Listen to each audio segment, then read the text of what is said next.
पावसाळो सुरू जाला आणि कोंकण बेल्टान पावस चड पडिल्ल्याचें जाणवता. देखून कोंकण रेल्वेन आपली पावसाळ्याची तयारी सुरू केल्या, अशें कोंकण रेल्वेचो वेवस्थापक बाबन घाटकेन सांगले. तशेंच इतलीं वर्सां कोंकण रेल्वेन रेल्वे रुळाची जतनाय घेतिल्ल्या कारणाक लागून गाडयो सुरक्षीतपणान चलपाची खात्री लोकां मदीं तयार जाला, अशेंय घाटकेन म्हटलें. It is done every year. This year also Konkan Railway has geared up for the oncoming monsoon, which has already commenced. As a part of this gearing up for monsoon, Konkan Railway has already cleared all the side drains along the track, and inspection of the cuttings, specifically vulnerable cuttings, have been done by our engineering officials. And whatever action has to be taken, that has been taken up before the commencement of monsoon. Likewise, every year we deploy personnel for patrolling the track during monsoon.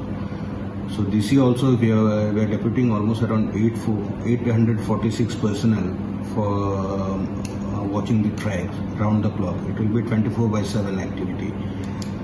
These watchmen, patrolmen, then trained running staff like loco pilots and guards, they are provided with mobiles as well as high frequency walkie-talkie sets.